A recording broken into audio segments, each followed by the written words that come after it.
जदि आपण मैंने फॉरेस्ट गार्ड फॉरेस्टर एवं एक्साइज कंट्रोल पर आवेदन करना चाहते तेज यही भिडियो को आप स्किप करूँ ना प्रथम रू शेष जाए देखूँ। यह आवेदन कर तारीख 7 जनवरी 2026 रु 7 फेब्रुआरी 2026 जाए या आप ossc.government.in वेबसाइट रे आप ऑनलाइन आवेदन करेंगे। एथिरे एप्लिकेशन फी 500 टका रहिबो समस्त जोटा कि आपन एग्जाम देबे एग्जाम देला परे आपन को रिफंड हो आसीबो जो माने एग्जाम दउ नांती से माने को रिफंड हेबो नै सेतिर से मेंशन कर दैछि। एथिरे क्वालिफिकेशन विषय कहूछि जोटा कि फॉरेस्टर आपन माने जदी +2 रे साइंस करथिबे तबे एई फर आवेदन कर परिबे।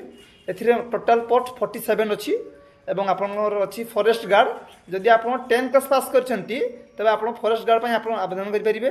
एवं जदी आपन +2 रे आर्ट्स साइंस कॉमर्स जेकोसी सब्जेक्ट ले पढ़छंती तबे आपन एक्साइज कलेक्टर पय आवेदन कर परिबे जोंथरे कि 575 वैकेंसी रही। एथिरे बयस सीमा 18 वर्ष रु 32 वर्ष एवं आउ गोटिया रे 21 वर्ष रु 32 वर्ष मध्य आपन बयस आवश्यकता अछि एवं आपन 1/1/2025 को आपन मिनिमम एज माने 18 एज आपन हेइथा दरकार 18 वर्ष हेइथा दरकार। एथिरे सिलेक्शन प्रोसेस स्टेज 1 ले आपन 100 मार्क रे एग्जाम हबो सेतिर जति पिला क्वालिफाई करिवे आपन फिजिकल पई एलिजिबल हे परिबे।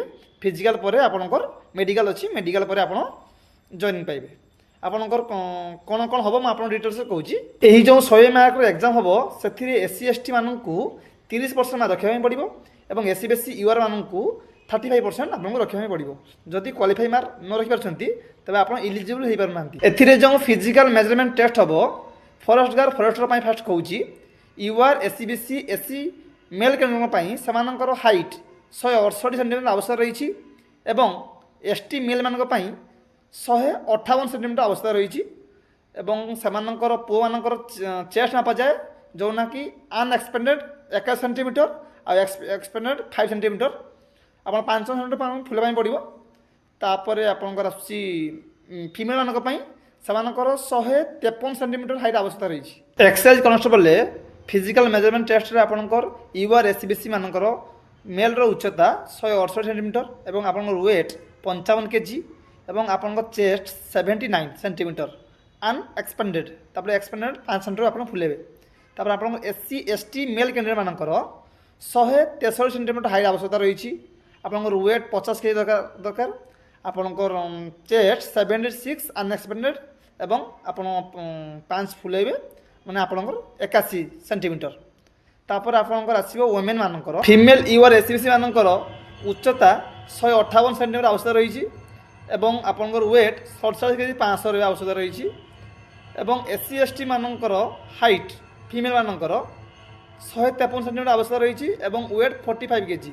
यह थिला फिजिकल मेजरमेंट टेस्ट एवं तापर हेबो फिजिकल इफिशिएंसी टेस्ट आपन फॉरेस्ट गार्ड फॉरेस्टर पई मेल कैंडिडेट मानक पई 25 किलोमीटर चलिया पड़ो आपको 4 घंटा भितर क्लियर करने पड़ो एवं फीमेल मानक 16 किलोमीटर आप चलिए आपको दिया 4 घंटा। एवं एक्साइज कॉन्स्टेबल 2 प्रकार इवेंट रोटा कि रनिंग एवं आप लंग जंप आप मेल मानक 1.6 किलोमीटर रनिंग रो 7 मिनट आपको क्लियर करने पड़ो एवं आपंकर लंग जंप 3.66 मीटर आपको 3टी चांस देवे 3 चांस आप क्लियर करने पड़ो एवं फीमेल मानक 1.6 किलोमीटर रनिंग रो 9 मिनट आपको क्वालिफाई करने पड़ो एवं आपनकर लंग जंप 2.75 मीटर्स आपन 3 टाइम रे माने आपन क्वालिफाई करने पड़ो।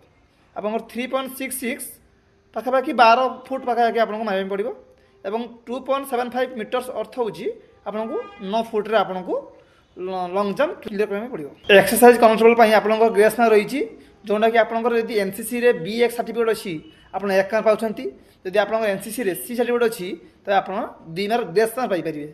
तेणु आपण मैंने यही प्रोसीजर आपंकर सिलेक्शन प्रक्रिया हम स्टेज 1 ले आपंकर हम एग्जाम 100 मार्क एग्जाम स्टेज 2 रे आपंकर हम physical efficiency test physical measurement test यह हूँ आपंकर सिलेक्शन प्रक्रिया।